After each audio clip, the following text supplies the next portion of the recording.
How's it going? I just want to take a couple minutes to look at the most recent Metalhead box. If you didn't know, it's a heavy metal grab bag, mystery box, whatever you want to call it. Shipped worldwide, I'm pretty sure. And I don't do it every year, all year. I like to get 2 to 4 a year, depending how funds are. And so my intention was to do a blind opening, and I did, but I was expecting it to be the Halloween box for September, and this must be the August, because it's not Halloween, so my reaction was all weird. So I'm just gonna do it again. It used to come in a box, now it comes in this bag. Maybe that's just a Canadian thing, because I do find the shipping this time was quicker than it's been in the past, so keep the bags coming, I guess.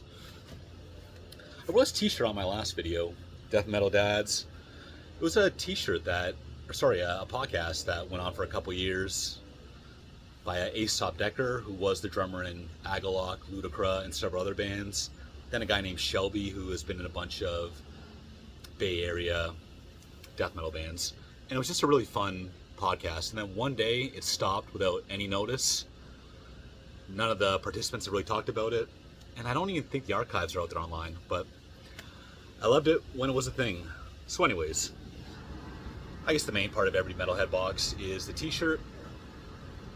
And this month it was Drowning the Light. It says Moonlit Sorcery on the bottom there. So I don't own any Drowning the Light albums, but I have downloaded a bunch of stuff over the years. Australian black metal. I recall it being long songs, but they also put out, I think, 2 EPs in the last month or so. So, again, I don't own any albums, but I'll definitely add some Drowning the Light to my playlist and give a refresher. Okay, CD time. To be honest, the CDs are generally the weak point of the Metalhead box. I'm not talking about these ones, I haven't listened to them yet. But it's kind of hit or miss.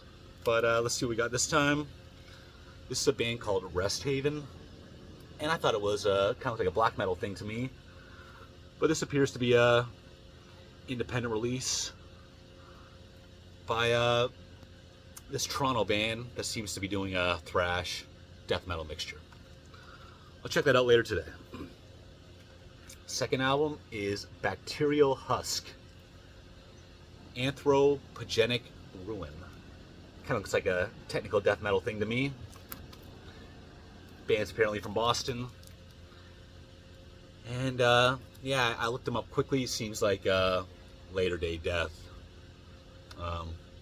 Old school death metal. So I'm gonna guess a mixture of, again, old school death metal and technical death metal. It's usually a patch or a poster or a flag or something. Seems like this time I got a patch. This is John Nodvite. Rest in peace, or sorry, rest in chaos. What year did he die? 2006. So Dissection, I am not the biggest Dissection fan, but they're obviously a great band.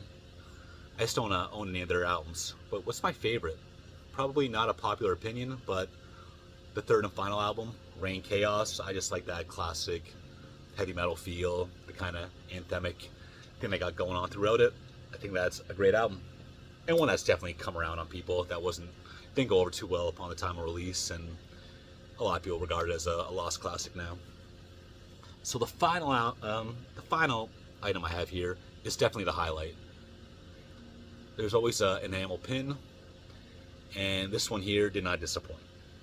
This is Over Nathan's Madrigal, the third album, the raw black metal one.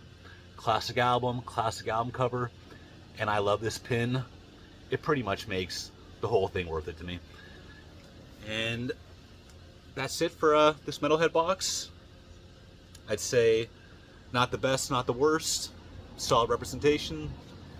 And about to hit the Cannibal Corpse show tonight. I'll let you know my thoughts on that after the fact. And that's it. Just a couple minutes. Thanks for watching.